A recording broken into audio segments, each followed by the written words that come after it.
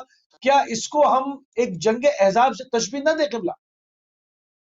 بالکل بالکل. دیکھیے سر، دنیا میں مثال نہیں کہ ساری دنیا، اس وقت روس بھی سپر پاور تھا، وہ بھی اسلحہ دے رہا تھا، مدد کر رہا تھا صدام کو، امریکہ بھی تھا. اصل یہ کیا تھی؟ توحید تھی. اور یہی ٹیم انہوں نے تیار کی کہ توحید مضبوط ہو جائے تو پوری دنیا جو ہے نا انہیں شکست نہیں دے سکتی. توحید اور توسل اہل بیت، ہر روز زیارت عاشورہ کا پڑھنا، یہ امام خمینی کی پاور تھی. ہر روز زیارت عاشورہ کا پڑھنا اور تہجد کی نماز میں گریہ کرنا، یہ بہت بڑی چیزیں تھی جو امام خمینی کے اندر تھی. اور اپنی ذات کو ختم کرنا. آپ دیکھیے جب حضرت آیت اللہ حکیم کا انتقال ہوا تو ہونے میں ہوتا یہ ہے کہ اب بڑا مجتہد مر گیا ہے تو اب جو بھی لوگ ہیں جا کے جس مجتہد کو تعزیت دیں گے وہ پھر بڑا ہو جائے گا. تو اس وقت امام خمینی نجف میں تھے.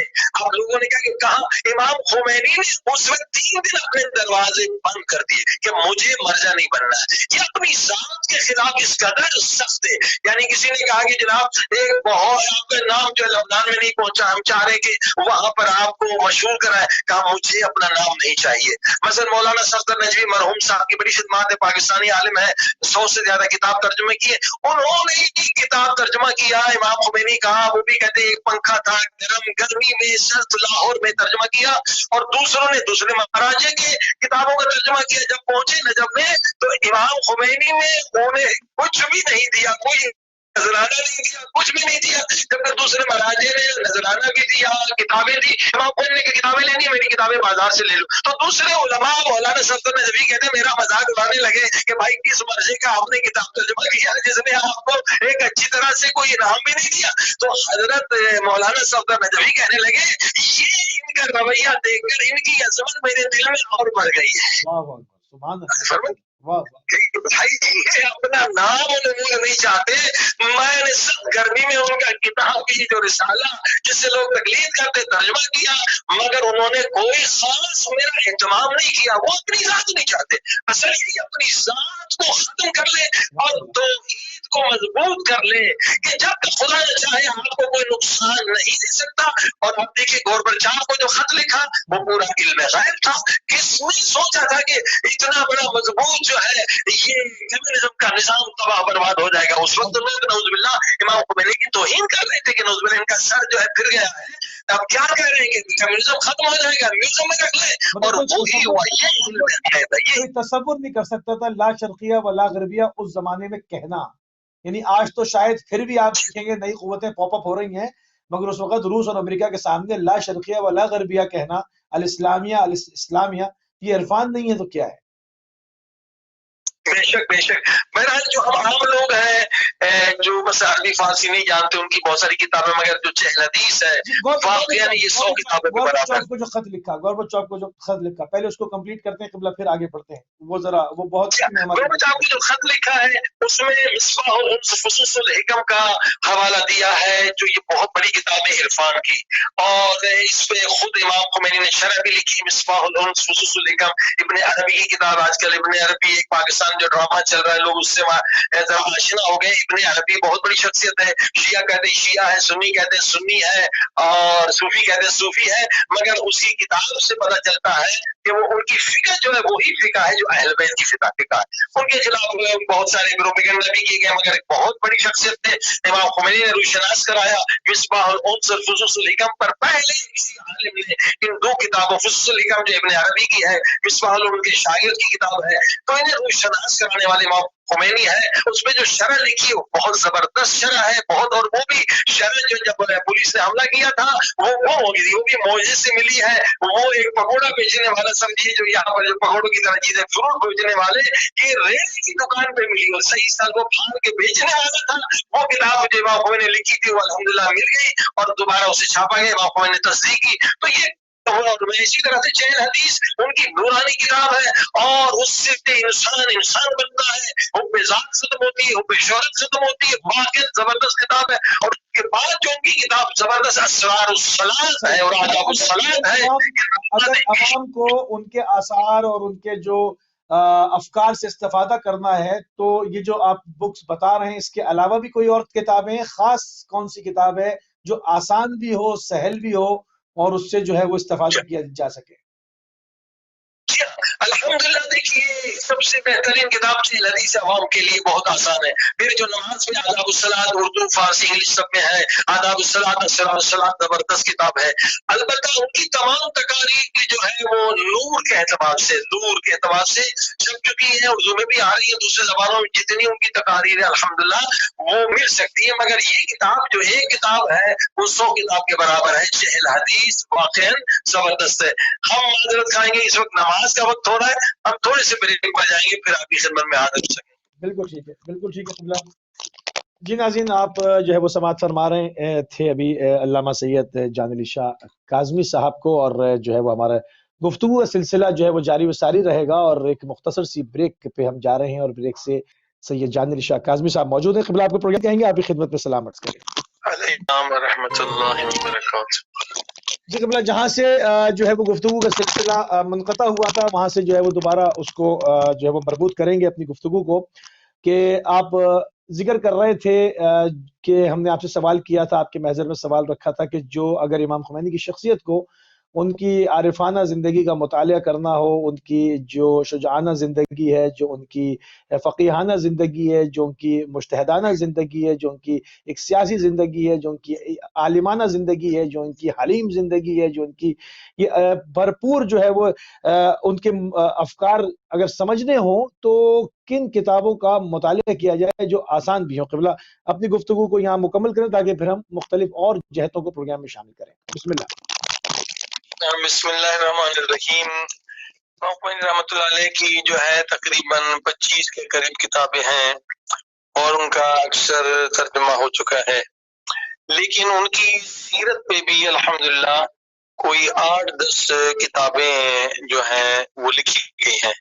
کیونکہ اہل بیت کے لیے تو ہم کہتے ہیں بھئی اہل بیت تو معصوم ہیں، ہم معصوم نہیں ہیں، ہم ویسے نہیں کر سکتے۔ غیر معصومین میں اگر سیرت دیکھنا ہے اور اس زمانے میں دیکھنا ہے تو امام خمینی رحمۃ اللہ علیہ کی سیرت بالکل ایک بہترین نمونہ ہے، ہمارے لیے بہترین آئیڈیل ہے۔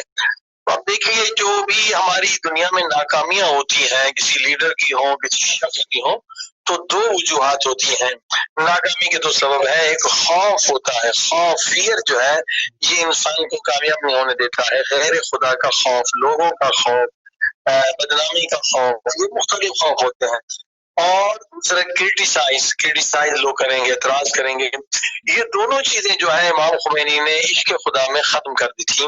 نہ انہیں کسی خوف کا، ظالم کا خوف تھا، نہ جابر کا، نہ لوگوں کی کرٹیسائز کا خوف تھا۔ میں دو واقعے بتاتا ہوں کہ جب امام خمینی کو گرفتار کرنے آئے تو 2 بجے رات کو ملٹری نے حملہ کیا، اور دروازہ توڑنا اور وہ بیچارے جو خادم تھے ان کو مارنا، خون میں اس کو نہانا دینا، لہو کرتا تھا، اور اس حالت میں بربریت خوف پیدا کرنا تھا، شور شرابہ کرنا۔ امام خمینی نے کہا ان کو کیوں مارتے ہو، مجھے آ کے گرفتار کر لو۔ تو امام خمینی کو گرفتار کر لیا اور پہلے بہت بڑا جو ہے نا دہشت پھیلائی، دروازے کو توڑنا، یہ کرنا وہ کرنا۔ لیکن امام خمینی کہتے ہیں جب مجھے گرفتار کر کے گاڑی میں بٹھایا، کرنل جنرل میرے ساتھ بیٹھے تھے، لے کے جا رہے تھے تہران، تو میں نے ذرا اپنے دل کو دیکھا کہ میرے دل میں کوئی خوف ہے ان کا، تو کہا میں نے خدا کا شکر ادا کیا کہ ذرہ برابر یہ فوج کا اور ان کی دہشت کا ذرہ برابر میرے دل میں خوف نہیں تھا۔ اور پھر میں نے ان کے چہروں کو دیکھا تو وہ تو پاور میں تھے، ان کے چہروں پر خوف تھا۔ تو یہ ایک ولی خدا کی نشانی ہے کہ خوف نہیں ہونا چاہیے، یہ ان کی سیرت میں۔ پھر ان کی سیرت میں ایک چیز جو بہت زبردست ملتی ہے کہ جب وہ نجف میں آئے تو نجف میں کیونکہ زیادہ 80% کا یہ جو شہریہ جو خمس کا پیسہ آتا تھا وہ آتا تھا ایران سے، لہٰذا ایرانی طلبا جو تھے ان کو سارے مراجع خمس تھوڑا زیادہ دیتے تھے کہ بھائی انہی کے علاقے سے آتا ہے یہی لے کے آتے ہیں۔ امام خمینی نے آگے اس اصول کو توڑ دیا، کہا نہیں جتنے بھی ہیں ان کو عادلانہ ملے گا، چاہے ایرانی ہو غیر ایرانی ہو، چاہے افغانی ہو پاکستانی، سب کو شہریہ برابر ہم دیں گے۔ اور اس کو جب ایرانیوں نے سنا تو بعض ایرانیوں کو برا لگا کہ بھائی اگر ایسا ہوا تو پھر ہمارے کو نقصان ہوگا، تو ایک بڑے کو لیڈر بنا کے بھیجا کہ بھائی جا کے وہاں خمینی سے کہیں کہ بھائی یہ علماء کا دستور آپ اس کو نہ توڑیں کیونکہ خون زیادہ تو ایران سے آتا ہے۔ تو امام خمینی نے ان سے صرف ایک جملہ کہا اور انہیں بھگا دیا کہ آپ میرے مرجع ہیں یا میں آپ کا مرجع ہوں، کہ آپ مجھے مشورہ دے رہے ہیں، تم چلا۔ یعنی دلیل امام خمینی کی یہ تھی کہ اگر کسی شہر سے، ملک سے اگر شہریہ نہیں آتا تو کیا پھر اس طالب علم کو کچھ نہیں دیا جائے گا؟ اب دیکھیے انہوں نے کبھی بھی خوف نہیں کھایا کہ پبلک مطلب پوری دنیا ایک طرف ہے یہ ایک طرف ہے۔ جب بھی عدالت کی بات ہوئی، انصاف کی بات تھی، شریعت کی بات تھی، وہ کہتے بال کے برابر بھی شریعت کے خلاف کام نہ کیا جائے۔ پھر ان کی سیرت میں جو 6-7 کتابیں وہ زبردست ہیں ہماری تربیت کے لیے، کہ ایک غریب بیچارہ آیا تھا، اس کے پاس کچھ پیسے کی کمی تھی، کچھ مشکلات تھی، بیماری تھی، تو ان کو رقم دینا تھی۔ امام خمینی نے اپنے بیٹے سے کہا کہ مجھے کل یاد دلانا کہ مجھے ان کو رقم بھیجنا ہے۔ اب کل جب آیا، دوسرا دن جب آیا تو اس دن امام خمینی کا بیٹا شہید ہو گیا، مصطفیٰ خمینی کو شہید کر دیا گیا، تو پورا جو ہے وہاں فرش عذاب بچ گئے، رونا پیٹنا ہو گیا۔ تو اب ظاہر ہے کہ ادھر خیالی لوگوں کا ہٹ گیا۔ تو تھوڑی دیر کے بعد امام خمینی نے ذرا غضب سے اپنے بیٹے کو دیکھا، بیٹا نے کہا مجھے بابا کیوں غضبناک ہو کے دیکھ رہے ہیں؟ آخر اشارہ کیا، کہا کہ مومن کا کام ہے وعدہ نبھانا، آپ نے وعدہ کیا تھا کہ مجھے یاد دلانا ہے کہ اس غریب کو پیسہ دینا ہے۔ میں کہا مجھے یاد بابا اس غم میں تو وہ چیز میں بھول گیا، کہا نہیں وعدہ نبھانا واجب ہے، یہ رقم لے لو جا کے انہیں دے۔ وہ رقم جب اس غریب کے گھر پہ پہنچے تو انہیں بھی پتا تھا کہ امام خمینی کا بیٹا آج شہید ہوا ہے، تو ان کی بھی شیخیں نکلی کہ امام خمینی وعدے کے کتنے پورے ہیں۔ تو یہ اتنی زبردست چیزیں ان کی سیرت میں، یہ 6-7 کتابیں جو اسٹوریز ہیں کہ کس طرح سے مثلا بیوی سے ان کا ملنا جلنا تھا، اور کس طرح سے بچوں کی تربیت تھی، اگر گھر میں کوئی یہ کاکروچ سوس آ گیا تو انہیں اٹھا کے باہر پھینکتے تھے کہ انہیں بھی جینے کا حق ہے، اللہ نے جو مخلوق خلق کی ہے بیکار نہیں خلق کی ہے، انہیں بھی جنہیں انہیں باہر پھینک دیتے، اور ان کے لباس جو تھے 3 ابا کبا ہوتی تھی، اس سے زیادہ نہیں، ایک پہنتے تھے، ایک تیار ہوتی تھی، دوسری دھلنے جاتی تھی. یہ ساری جو زندگی ان کی ہے وہ زبردست ہے، نمونہ ہے بالکل. ہم ان 6-7 کتابوں کو پڑھ لیں کہ پیری سے جی ان کے انتقال کے بعد جو انقلاب جو ہے وہ جن سطور کے اوپر آگے بڑھا، اس حوالے سے آپ کیا کہیں گے کہ جو امام خامنئی کی قیادت ہے اس میں ایک عظیم کامیابیاں ہمیں دیکھنے کو ملی؟ کیا یعنی جو ویژن امام خمینی کا تھا کیا وہ بالکل اسی طرح سے انہی خطوط کے اوپر، انہی سطور کے اوپر، انہی طریقوں کے اوپر کامزن ہے؟ کیا کہیں گے آپ؟ آپ دیکھیے نا کہ یہ جو امام خمینی کے بعد آیت اللہ خامنئی نے امریکہ کے اوپر حملہ کر کے ان کے منہ پہ تھپڑ مارا ہے، ان کے سب سے نئے اور سوفسٹس بہت ہی سائنٹیفیکل جو ان کی ترقی تھی وہ جہاز مار گرایا ہے، یہ واقعاً مدیریت جو ہے خامنئی کی ہے کہ اس قدر ماشاءاللہ دفاع میں انہوں نے مضبوط کر دیا ایران کو کہ اب کسی کی ہمت نہیں ہے کہ ایران پہ حملہ کر سکے. اور یہ سیاسی بصیرت اور ان کی مدیریت ہے کہ الحمدللہ کہ تحریم یعنی اس قدر پابندیوں کے باوجود بھی ایران ترقی کر رہا ہے اور ہر فیلڈ میں الحمدللہ ترقی کر رہا ہے. اور انشاءاللہ اگر پوری دنیا کے مومنین مل کے آگے بڑھیں گے تو یہ امام زمانہ علیہ السلام کے ظہور کے لیے ایک بہت بڑا مرکز بنے گا. کیونکہ امام زمانہ جب آئیں گے تو کہاں آئیں گے؟ ایک مرکز تو ہونا چاہیے، ایک حکومت تو ہونی چاہیے. امام کی جو غیبت میں جانے کے اسباب ہی یہی ہے کہ لوگ حفاظت نہ کر سکے 11 اماموں کی، وہ شہید ہو گئے. تو اب یہ امام اس وقت آئیں گے. الحمدللہ اس وقت ایران میں اتنی طاقت ہے، قدرت ہے کہ امام کا ظہور ہوتا ہے اور امام آ کے یہاں پر حکومت کرتے ہیں تو کسی کو طاقت نہیں ہے کہ امام زمانہ کو ضرر یا نقصان پہنچا سکے. یہی اصل مقصد تھا انقلاب اسلامی کا. جی اچھا، اس حوالے سے زمینہ ہموار کرنے کی گفتگو پہ آپ پہنچ گئے ہیں تو بڑی اچھی بات ہے، اس کو تھوڑا سا کھولا جائے تاکہ ہمارے نوجوان اس سے استفادہ حاصل کریں کہ اذان عالیہ تک ان تمام چیزوں کو بھی باہم پہنچایا جائے کہ جو زمینہ ہموار کرنے کی بات کی گئی کہ یہ جو حکومت ہے انقلاب اسلامی جو ہے یہ دراصل اس زمین کو ہموار کر رہا ہے جو کہ ایک ضروری اقدامات ہیں، بنیادی اقدامات ہیں، یعنی کہ امام زمان روحی و ارواحنا الفدا حضرت بقیت اللہ کے انقلاب کے لیے جو زمین ہموار ہو، اس کے یہ بالکل جو ہے وہ ایک تمیدی جو ہے وہ ایک کام ہے. اس حوالے سے امام خمینی کے کیا افکار تھے، تھوڑے سے پیش کیجئے قبلہ. اب دیکھیے امام خمینی کا انقلاب جو ہے وہ سرحدوں کا محتاج ہے. اب آپ دیکھیے جو وائٹ ہاؤس کے باہر جو لوگ کھڑے ہوئے ہیں اور نعرے لگا رہے ہیں کالے ہیں، انہوں نے بھی آپ دیکھیے کہ قاسم سلیمانی کی تصویر اٹھائی ہوئی ہے کیونکہ پتا تھا کہ قاسم سلیمانی امام خمینی ایک انقلاب کا نتیجہ ہے. ایسے ہزاروں قاسم سلیمانی ہیں جو دنیا میں شام میں ظلم ہو، یمن میں ظلم ہو، امریکہ میں ظلم ہو، ظلم کے خلاف ہے. اب دیکھیے نائجیریا کے لوگ کیوں امام خمینی کے عاشق، کیونکہ امام خمینی نے ظلم کے خلاف آواز بلند کی ہے. لہٰذا اب آپ دیکھیے یہ آواز جو ہے، حق کی آواز جو ہے، یہ وائٹ ہاؤس تک پہنچ چکی ہے. اور الحمدللہ کالوں کی ہمیشہ حمایت کی ہے. امام خمینی نے جو کالوں پہ ظلم ہوا ہے، تاریخ میں جو ان پر ظلم ہوا ہے اور کس طرح سے ماضی میں ان پر ظلم ہوا اور کس طرح سے آج ان پر ظلم ہو رہا ہے، تو انشاءاللہ اب دیکھیے یہ انقلاب تو آئے گا پوری دنیا میں. امام زمان یہاں پہ قبلہ ایک سوال ہے کہ جو امریکہ میں لوگ اس وقت قیام کر رہے ہیں وہ مطالبہ یہ نہیں کر رہے ہیں کہ جی ڈونلڈ ٹرمپ صاحب استعفیٰ دے دیں یا اس کو برطرف کر دیں اس کو برطرف کر دیں. دیکھا یہ جا رہا ہے کہ لوگ جو ہے وہ فطر اللہ پہ جس پہ پروردگار نے انسان کو خلق کیا ہے وہ جسٹس مانگتا ہے، انصاف مانگتا ہے، ظلم سے نفرت کرتا ہے. لوگ امریکہ میں اس وقت ظلم کے خلاف، یعنی سسٹم جو نظام ایک غیر عادلانہ ہے، نظام ظلم ہے، اس نظام کے خلاف قیام کر رہے ہیں. کیا یہ انقلاب اسلامی کی کامیابی نہیں ہے؟ حالانکہ امریکہ پیسے دے کر احتجاجات کرواتا رہا ہے، یہاں پر بغیر پیسوں کے اس فیلنگز کے اوپر جو پروردگار نے اندر ایک جمبا انسان کے ودیت کر دیا ہے، اس آواز کو لبیک کہہ کر لوگ باہر آئے. کیا کہیں گے آپ؟ بالکل دیکھیں کیپٹلزم میں یہ حالت ہے کہ ایک آدمی ارب پتی ہے اور دوسرا آدمی کے پاس کھانا نہیں ہے. ہم کئی مطلب امریکہ گئے 10 سال مسلسل گئے تو وہ بیچارے وہ کارڈ لے کے بیٹھے ہوتے تھے، بھائی ورک جو ہے مجھ سے کام لے لو پر مجھے کھانا دے دو. اور سخت سردی میں لوگ کس طرح ٹنل میں رہتے ہیں، کس بری حالت سے رہتے ہیں. کہ یہ ظلم نہیں ہے کہ ایک آدمی ارب پتی ہو اور ایک آدمی کے پاس کھانے کا دیے بھی کچھ نہ ہو. اور اس قدر قانون میں جو ہے اگر جو ہے کوئی آدمی پیسے والا ہے ظلم بھی کر لے تو جیل میں بھی اس کے لیے بنگلے بنائے جاتے ہیں، جیل میں بھی وہی سہولتیں دی جاتی ہیں، اسے کوئی فرق نہیں ہوتا ہے وہ جتنا بھی ظلم کر لے.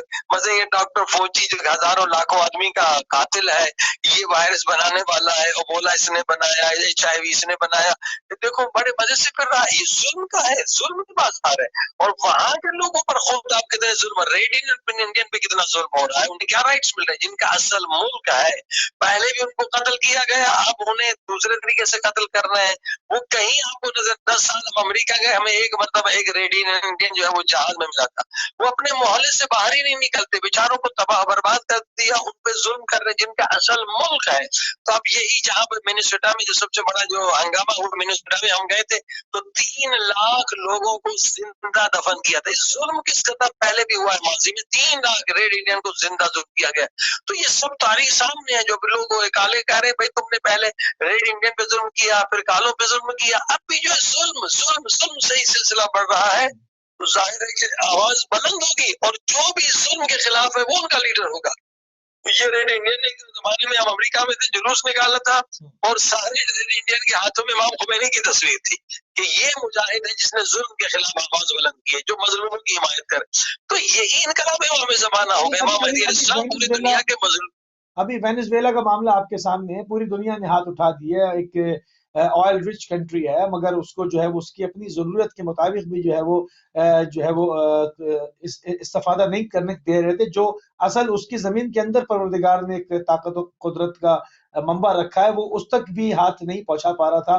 صرف ملت اسلامیہ نے جو ہے وہ انقلاب اسلامی نے اس کو جو ہیلپ کی اور تمام پابندیوں کو جو ہے وہ خاطر میں نہ لاتے ہوئے، دھوس و دھمکیوں کو خاطر میں نہ لاتے ہوئے، پامال کرتے ہوئے وہاں پر جو ہے وہ اپنے ٹینکرز پہنچائے.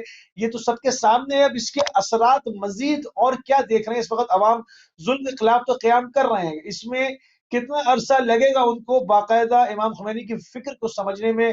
کیونکہ ان کے ایک میڈیا نے جو ایک نیگیٹو پروپیگنڈا کیا ہے، دہشت گرد بنا کر جو ہے وہ شخصیات کو پیش کیا گیا ہے، تحریکوں کو دہشت گردی کا نام دیا گیا ہے. جیسے آپ کے سامنے لبنان کی حزب اللہ ہے، اس کو وہ باقاعدہ دہشت گرد ڈکلیئر کرتے رہتے ہیں. اصل تصویر کب عیاں ہوگی صحیح سے، جس کو ہم کہتے ہیں؟ دیکھیے یہ ہے کہ ہم لوگ کتنی تبلیغ کرتے ہیں. یہاں پر ہمارے دوست ہیں لیگن ہوزے، امریکن ہیں، یہ پہلے اصل کمیونسٹ تھے، خدا کو بھی نہیں مانتے تھے. جب ایران کا انقلاب آیا تو ہیوسٹن میں یہ فلسفی کے پروفیسر تھے، تو دیکھا کہ لڑکے جو ہیں نعرے لگا رہے امام خمینی کا انقلاب بھی کامیاب ہو گیا. تو اس نے کہا بھائی لینن اور انہوں نے تو ہمیں یہ بتایا تھا کمیونزم کے لیڈر نے کہ مذہب حافی میں اس سے انقلاب نہیں آ سکتا، تو یہ کیسے انقلاب کامیاب ہو گیا؟ پھر اس نے کہا میں نے پڑھنا شروع کیا شیعہ کو، ہم نے دیکھا شیعہ پورا انقلاب ہے، امام پہلے بھی شہید ہیں، دوسرے امام بھی شہید ہیں، ان کے 11 کے 11 امام ظلم کے خلاف آواز بلند کی، انہوں نے شہید. پھر وہ فلسفی تھے، ملا صدرہ کی کتاب فلسفے پڑھنے لگے. اس وقت تقریباً ان کو 30 سال ہو گئے ہیں، الحمدللہ مسلمان بھی ہو گئے. اس کی وجہ سے بیوی نے طلاق لے لی، بچے الگ ہو گئے، مگر انہوں نے کوئی پرواہ نہیں کی اور آیت اللہ مصباح یزدی کے ادارے بھی رہے ہیں، پڑھا بھی رہے ہیں. اب ہم نے ان سے پوچھا تھا کہ بھئی اس وقت آپ نے 30 سال سے ماشاءاللہ آپ نے اسلام اور حقیقی اسلام، اہل بیت کا اسلام، اس کا مطالعہ کیا ہے، آپ ایک فلسفی، ایک پروفیسر ہیں، ایک عام انسان نہیں ہے، بتائیے کہ جتنی جو معلومات آپ نے حاصل کی ہے، اگر اتنا ہی علم جو ہے اگر امریکنز کو مل جائے تو کیا اس کا نتیجہ ہوگا؟ تو انہوں نے یہ جواب دیا کہ جتنا علم میں نے حاصل کیا ہے اسلام کے بارے میں، اصل اسلام کے بارے میں، اہل بیت اسلام کے بارے میں یقین کے ساتھ کہتا ہوں کہ اگر امریکنز کو بھی اتنا علم دیا جائے تو 80% امریکنز بھی مومن اور مسلمان ہو جائیں گے. بتائیے، کہتے کہ 80% امریکنز مومن مسلمان ہو جائیں گے. دیکھیں جو قابل تعریف امر ہے وہ سب کے سامنے ہے کہ اگر وہاں پر مارا ہے، وہ ایک سیاہ فام کو مارا ہے، جوائڈ رائٹ کو، کہ آئی کانٹ بریتھ کے نام سے جو اس کی موومنٹ چل رہی ہے پیس اینڈ جسٹس کے لیے. مگر ہم یہ دیکھتے ہیں کہ اس میں اس کی حمایت میں صرف سیاہ فام نہیں آئے، بلکہ ایک کثیر تعداد سیاہ فام سے بھی زیادہ، ان سیاہ فاموں سے بھی زیادہ جو ہے وہ سفید فام اس کے حق میں کھڑے ہوئے. تو یہ دل زندہ ہونے کی نشانی ہے کہ لوگ حق کو طلب کر رہے ہیں. یہ الحمدللہ ایک اچھا سائن ہے کہ لوگ جو ہے وہ انصاف کا تقاضا کر رہے ہیں. ابھی ان کے قلب اتنے مردہ نہیں ہوئے.